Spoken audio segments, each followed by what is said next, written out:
Good morning, ladies and gentlemen. Welcome back to the Brew with Matt and Mike. It's been a minute, but it's great to be home. It's great to be back on the Brew here with Mike, and we got a lot of updates from both of us. Good morning, Mike.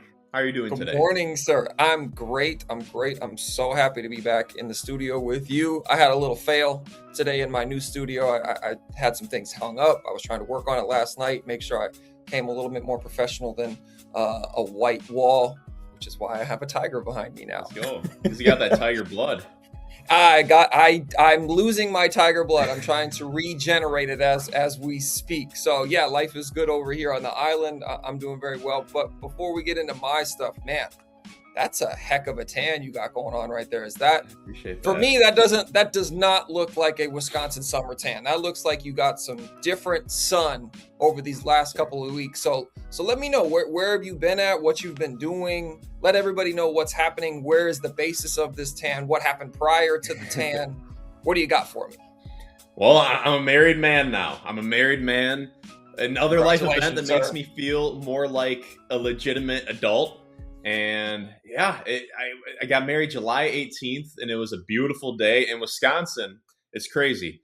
We've had these Canadian forest fires that brings Yep. all the smoke down. And when we got our engagement pictures, we had a Canadian wildfire and we had very smoky photos. And then right before I was getting married, Milwaukee, I think, had the second worst air quality in the world at one point, and Chicago was right ahead of them. And we were a little nervous because the venue we were at, there's a patio that has a beautiful view. Wanted guests to enjoy that. Thankfully, the Saturday night, it was perfect. The wedding was unbelievable. Marrying the love of my life. Super grateful. And yeah, it was a great day. And then the honeymoon, we broke up the flight, went to Phoenix, and then to Maui, then to Kauai, and then to Vegas, and then back home. We went for it, and we had a blast. A lot of time in the sun, and I didn't get burnt once. I didn't get That's burnt once. impressive. I hate That's impressive. sunscreen, but I was very on top of my game. I applied it. I would stay in the shade. If I felt myself starting to push the horses a little bit, I'm like, hey, it's not worth it. This is a marathon. This isn't a sprint. Like this honeymoon, we're gone for a minute now. So let's not ruin it on one of the early days. So we avoided sunburn. It was fantastic. Truthfully couldn't ask for anything more with the wedding, the honeymoon, and yeah, I would have loved to have you at the wedding, but I understand that you had some obligations. You're a busy man, and Trying but to it was the one pro of you not being there was I was still the tallest guy there. I wasn't getting There, height mocked by anybody. see, there we go. That's I think I was doing a service to you there at that point. We didn't have to have any awkward conversations. Although it would have been nice because I could have been your little outlet when you're around and maybe in the lull of conversations you'd be like, "Oh, yeah, there's my tall guy over there." I know that happens sometimes if I'm out and about in different countries. Oh, you're a tall guy too. What's up? So Yes, yes. nice. Nice. Okay, well, since you've had so many life updates, I have a question for each event. All All right, right, let's go. I know we had spoke. Matt actually called me. I may have said a couple of inappropriate things in front of his entire family, but Yeah, that's that's my fine. bad. It's fine. He FaceTimed me and I was, being a tropical boy down here, a tropical man, and it was fine. We had a great time. I got to talk to him a little bit before. Now, I think the advice I gave you is if you get a little nervous, do some box breathing, which we've all talked about, meditation, stuff like that. But during your actual wedding, is there a moment that you sat there and enjoyed with your newly missus? Yes, I would say the one that comes to mind first is just we didn't see each other the day of until we got married in church, and I didn't see Cool. her until she walked down the aisle. And I was, and in the church they had like the doors closed. They had all the Mhm. bridal party come through, and then the doors closed. And the way the sun was coming into the church, it was like straight out of a movie. She looked so beautiful. It was hard to explain. That was my favorite moment, seeing her. And Cool. it was funny before the wedding, like it was like this big mission not to let us see one another. And Mhm. I when we all get lined up, she's downstairs, I'm upstairs, and I hear her say, "Hey, Matt." Like, and I pretended like I didn't hear her because I was like, I'm not talking, I'm not doing anything until I see you. You have 30 full seconds game now. face. Full I'm game waiting. face. Yeah, yeah. I'm like, did you guys hear anything? I wanted to wait to engage once I saw her walking down the aisle a minute or two. But that was my favorite moment for sure. Nice. Very good. Very good. Okay. And then when you guys were traveling, did you have any snafus along the trip? Was there any like moments where you're like, all right, well, we're really doing this. This is I'm glad I got my lady that I picked to go on this journey with. Did you have any moments where it was a little bit difficult, but then afterwards you were like, okay, we're good. Well, I would say no. I would say what's interesting is the phrase "man makes plan and God laughs." There was a few. There's no wedding without a few hiccups, right? Like that's just a Yes. part of it. And I'll tell. Like I texted Mike beforehand. I'm like, Mike, I have the biggest pimple on my face that I've had in 15 years. This I is remember bad. that. Instead of enjoying the moment with my groomsmen ahead of time, and I didn't tell them. I was talking to ChatGPT. I'm like, I don't care if I have acne on my face. Like I don't care if I have like normal sized pimples. I had a goiter on my nose, and I'm like, this Nice. this this can't be Goiter. real life right now. And I put acne strips on the night before that inflamed the skin, and so we did some magic. We got it down. I was icing it, and I was trying to stay stoic and calm. But there was a few things like that. Like I went to my hotel room, got there way later than I wanted to the night before, and it was 80 degrees in there. So I went all the way home 30 minutes, and I got to bed at 1, canceled my groomsmen breakfast. So there's a few hiccups like that happened. There on the Nice. honeymoon, totally smooth sailing. We Oh, had love 6 that. flights, no delays, and every place we stayed at was fantastic. I would say the one thing there was the road to Hana in Maui. We did it, Mhm. beautiful views, but that's a long day. By like Yes. 2 o'clock, we got picked up at 6:45 Hawaii time. By 2 o'clock, I was like, I just want to get back to the resort. We got back at about 6 p.m. It's an exhausting day. Beautiful, but yeah, it was a little exhausting. It's a long day, yeah, and you had the time change. Okay, and then what was your guys' best meal along this? This will be the last one I ask you. What was your guys' best meal you guys had, Yeah. and like best either excursion or experience, or were you guys just like, hanging out by the pool, vibing, chilling? What was something had that you had gotten to enjoy while you were there? Yeah. So we were at the Walea Beach Resort in Maui. And so they have like a bunch of different activities throughout the day, and we participated in them. We went to a luau, and that was a pretty penny, but it was worth it. I did some lei making. Did a Nice. little like flower necklace. Learned a hula dance. You guys will not see the video of that, but we did went to a hula lesson. And then actually on the road to Hana, our tour guide, do not do the road to Hana on your own. Get a guide who knows what they're doing. I don't even think it should be allowed for non-locals to do the road to Hana. It's a dangerous road. There's a lot of unwritten rules that you don't know about, and you're not going to enjoy yourselves. You'll just be stressing. It's called Divorce Road for a reason, and yeah, if we drove it, it would have just been stress. Neither one of us would have known what to look at, and yeah, we learned a lot along the way. So a lot of beauty. Nice. I would say the road to Hana is probably the best excursion, but did a lot of little activities throughout the day, but a lot of relaxing, chilling by the pool, reading. I will say we were at the adult pools 99% of the time. We did one day to change of pace and went to the kid pool because they have a slide. And it is, for a resort slide, it is fast. I went on it probably like 10 times. I And like that. every single time I went on the slide, I had like a little pit in my stomach for one of the turns, and I love that. So I would say that is Uh-oh. a sneaky favorite of mine. Would be enjoying that water slide that one day in Maui. So that I would go have joined ahead. you on that water slide. I would have joined you on that water slide. I probably would Yes. have been probably would have had a couple. If had I known about it earlier, I would have been there a couple of days minimum. That's just me. That's Well, just me. you see, here's the thing: is like, yeah, I'm a little bit over 200 pounds. You're about 220. Like the speed that we pick up as grown men on these water I'm slides ready. is crazy. Like, I'm the, ready. the and then you see like little kids going on with no fear, but at the same time, they're not putting up. They're not going like we are. They're not zipping down that slide like you and me. So yeah, I would say that water slide was a lot of fun. Maui was my favorite destination that we went to. Yeah, it was pretty smooth sailing though. Nice, man. Glad to hear it. That's dope.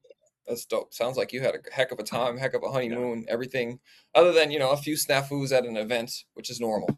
Yes. When you're Yes. planning a big event, things will happen, like you said. And Plans someone will like change. I don't even know if I should say this, but like one of the wait staff had a seizure. Like that was scary at our Oof. wedding. Like that Oh did yeah, there's happen. Thankfully he was small stuff. okay. Yeah, thankfully he was okay, and the party resumed. Like there were so many things like that, just like vibe boosters, like the grand marches. My groomsmen went out to John Cena's theme song, did a little WWE. There was a super kick and a pin, 1, 2, 3.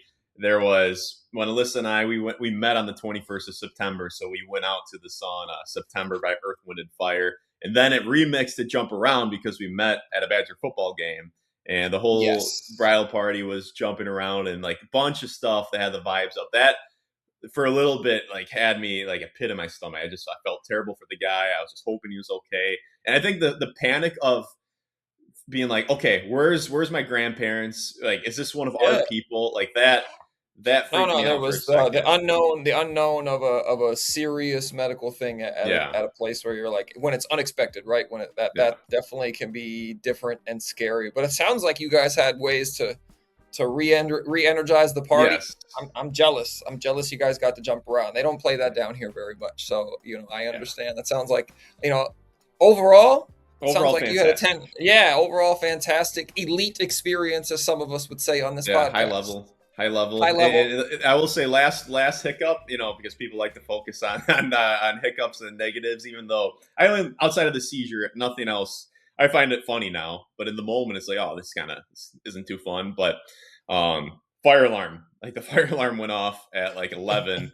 So we're just hearing the. I'm not going to try to make it because we know my impersonations are terrible. I'm not going to impersonate the fire alarm. Just You we guys know don't what need it that. sounds like. We're Took a good. minute We're for them to good. get that resolved. It happened at like 11, and we just kept dancing like it wasn't a thing, but it was loud. It wasn't. But like I said, if you have a wedding and everything goes to plan, I Good for you. you are in the minority. I feel like you're gonna have some hiccups. Yes. You just got to embrace it. So Yeah, yeah. It's a big event. It's a day of events that you're not an event planner either. You might hire somebody to do that, but you're trying yeah, to make it as good as possible. So that's dope, man. I'm glad everything yeah, went well. Glad she said yes. Glad she yeah. didn't run away I from you. mean, You get all positives. yeah, yeah. I agree. I totally agree. I can be a Uh, quirky guy in some aspects, so I appreciate her patience and putting up with me. And yeah, it was good. And I'll say last thing, we the way we split up the flights. And if you guys want to fast forward, we'll talk about Badger soon. But we went to Vegas, and it was my first time ever in Vegas. 110 to like 116, 17 degrees throughout the day. And we walked 26,000 steps that day, just it's a lot. looking at everything, trying to soak it all up. We didn't really participate, but we saw. And I feel like that rattled the body a little bit afterwards. Like that was a pretty exhausting day. But enough about me. Enough about me. Let's talk about you because you have some exciting stuff going on, and we got to talk about this. One, you just had a tournament, right? Pretty recently, you had a tournament, or maybe not a tournament, but you're playing against some college teams. Yeah, yeah. It was a tournament. It was like Okay. they call it the Arroyo Puerto Rico Classic. Oh, I Carlos remember him. Arroyo. Yeah, played in the NBA.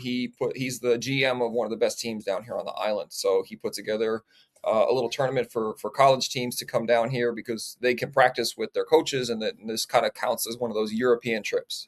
We got to play Army, played Ohio State, we played Oklahoma, and then we played Ole Miss yesterday. So I got to play 4 games in about 6 days. Was really fun. Was interesting. Was really interesting to play against college kids again.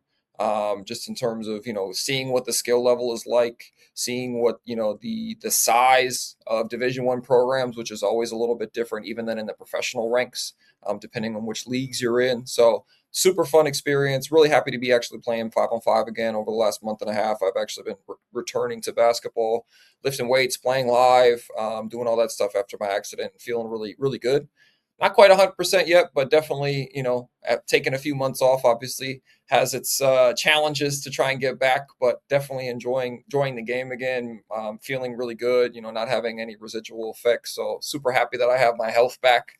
Yeah. And yeah, it was really fun. Got to play some 5-on-5, and then today, in about 5 hours, I'm heading over to Switzerland. I got a call from the director down here from our 3x3 program, and he called me 2 days ago and was like, "Hey, Mike, we're gonna leave for a tournament this weekend on Thursday." Sounds great. So it's Tuesday morning. He gives me a call.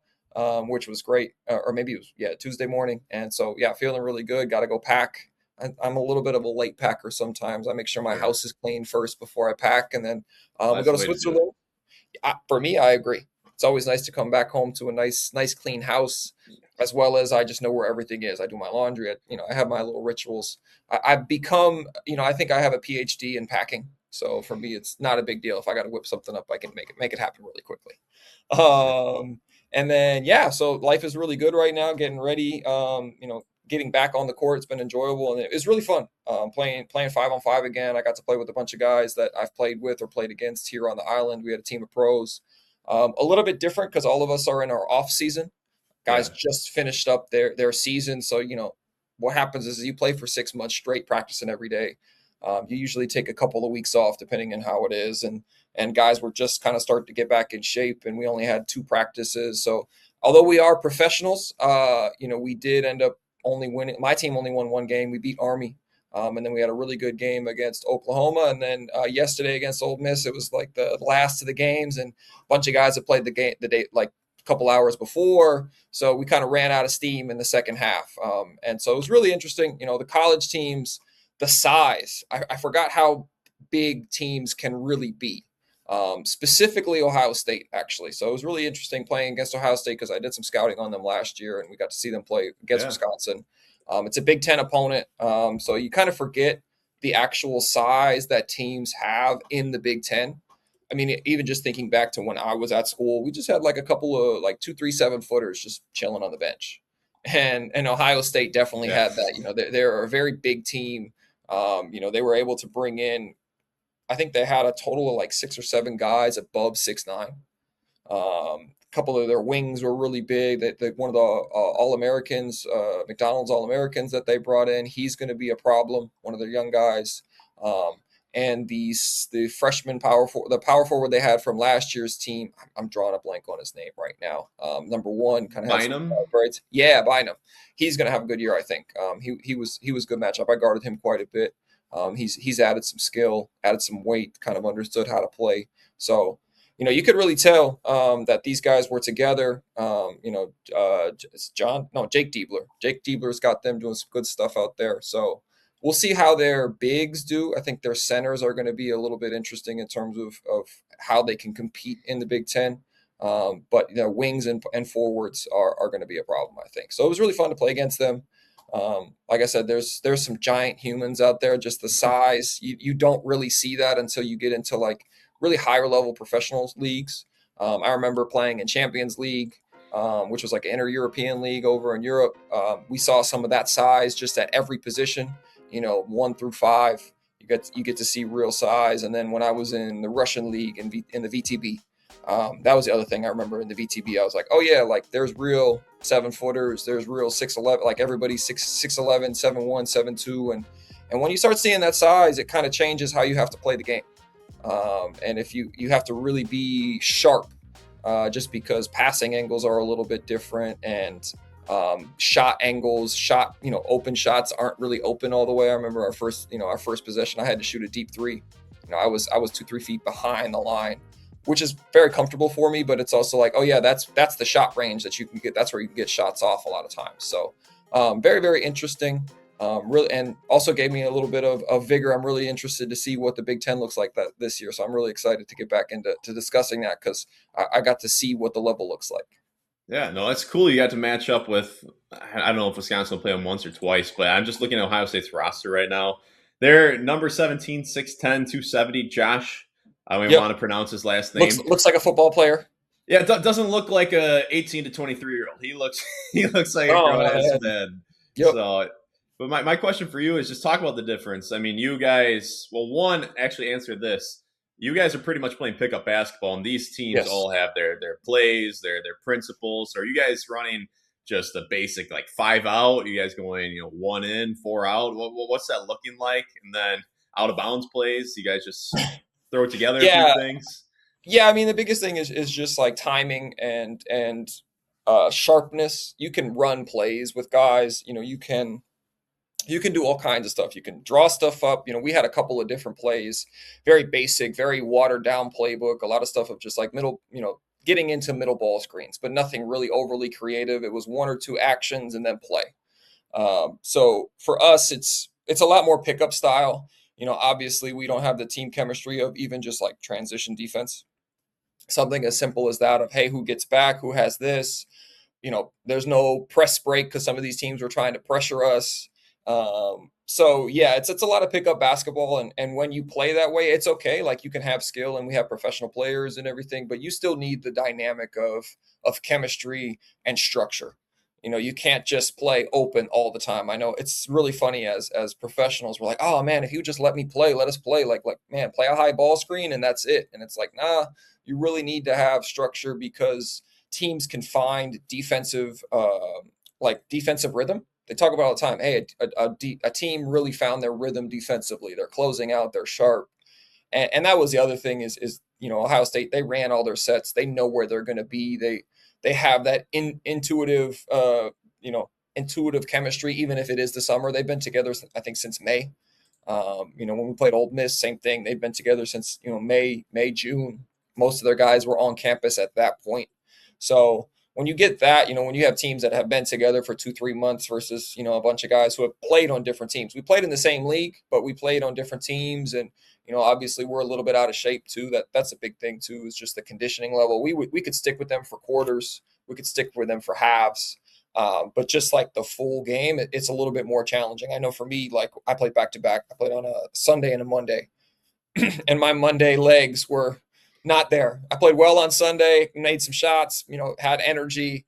And then I also noticed like most of my shots were really good. I played well in the first half, and then the second half, I just didn't quite have the energy that I did in the first. And so, yeah, overall, it was great, really fun. But yeah, I would say if our teams had a chance to really practice, maybe put Oh two yeah, weeks you guys are together. pros.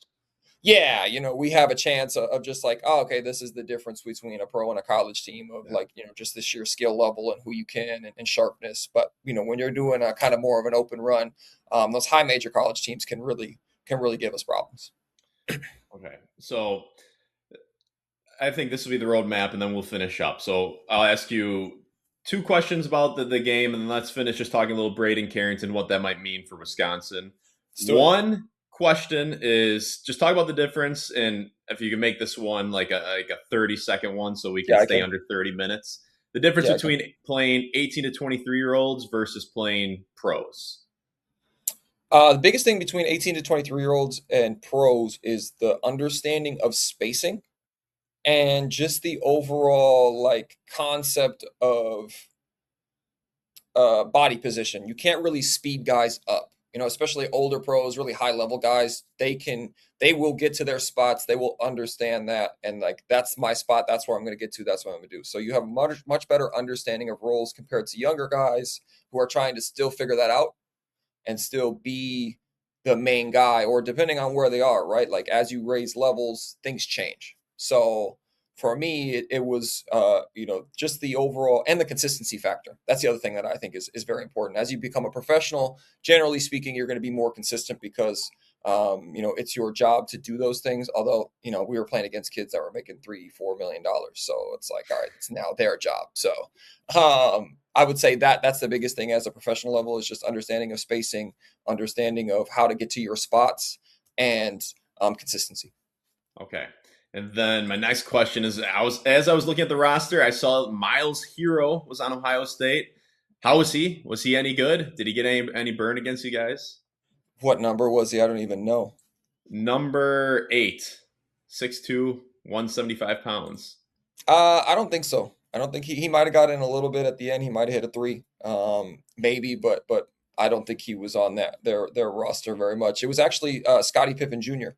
who got a lot of their burn as their backup Interesting. point guard. So Scottie Pippen was at our game, which was really interesting. Oh, that's I cool. stood next to him. Yeah, I was like, oh, he's a giant human.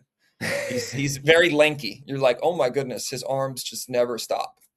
Yes, sir. Yes, sir. So then last question and last thing we'll discuss is Braden Carrington might be coming back for another year. There was a court injunction giving the class of 2022 another year of eligibility. Braden Carrington's been hanging around at practice with the Badgers. And to me, I imagine he knows there's a pretty good chance he'll be playing next year if he's doing that instead of pursuing his pro endeavors right now. Mike, what does adding Braden Carrington back to next year's squad potentially do? It helps out a lot. We were talking a little bit off of camera of what it looks like, adding a guy who is just an unlimited range shooter in terms of just spacing for this team. It will really, really help out and opening up rim runs. So our bigs are going to benefit from him being on the floor.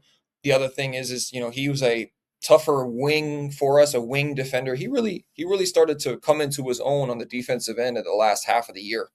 And seeing him just being on the roster again, right? We've talked about, continuity of Yeah. having guys on the roster that know what it's like, what it's going through. And this would be a huge pickup in terms of just having a really steady older guy in the locker room who's one, been through the program for a full year, Yes. two, has been through multiple Big Ten seasons and seen the Big Ten change. So he was with it last year. And three, he's a good wing defender. He's a bigger wing defender. He's an athlete. He gives us way more optionality. We already had quite a bit of shooting. This gives us an extra shooter.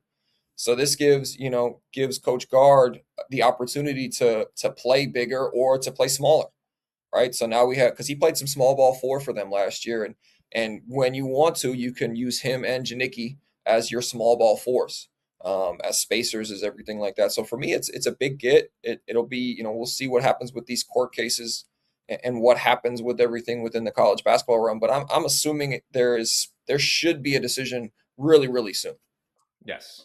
Yeah. And what I think is really interesting is Braden Carrington, to me, I don't know his age relative to his grade, if he's a little bit on the older side or younger side, but to me, he seems like a really late bloomer. Just looking at statistics, they got a little better every single year in college, and he shot 32.7% from the field as a freshman, 34.4 as a sophomore, 35.1 as a junior, and then he reached 40.8% from the field, and he shot 40.1% from three after being a pretty streaky and below average shooter his first three seasons. Like, to me, he could be a guy who's potentially just scratching the surface. There's been guys who played for Wisconsin over the years where I'm like, they figured it out in like the last 2 or 3 months of their career for Wisconsin. I wish they redshirted their freshman year. I wish they had another year. He's a guy who might take a huge step. He was playing at a super high level in Yes. conference play. Like, after that Michigan game, yeah, I believe he was averaging over 10 points per game the rest of the season from like mid-January to the end of the season on a really good team. So Braden Carrington, that changes a lot. I believe the starting lineup will most likely have Foxwell at the point, Elmer at one of the wings. They'll have Rapp at the 4, Winter at the 5. The question is, who's going to be that fifth starter? And it doesn't always matter who's starting, but I think there's a good chance it would be Carrington. Carrington, to me, makes a lot of sense. He could be great as a flamethrower, but you also have Trey Autry, who might want to be better off as a flamethrower coming off the bench. Jackson Ball, I've heard, has been pretty good in practice, so he's going to be competing for that. Your boy Hayden Jones, I'm interested to see what they do with that fifth starting spot, but I think Carrington is a guy who might just be scratching the surface and might be ready to take another big leap and just build off of what he did at the end of last season. So I'm excited. I'm super excited that he might be back. And 2 years is continuity in today's day and age. That is continuity, so that helps big time. Yeah, I agree. Yeah, it's going to be fun. I'm looking forward to the season. Definitely got that. The opportunities I've had to play against college teams, and then obviously getting back in the horn with you with this Tiger blood over here. Let's go. I'm definitely ready to be moving and grooving again. Well, I think that's a solid ending point. It's great to be home. It's great to be back. Mike, best of luck in Switzerland. Go get them. Go collect some points for Puerto Rico, and we'll touch base soon. All right. Appreciate it.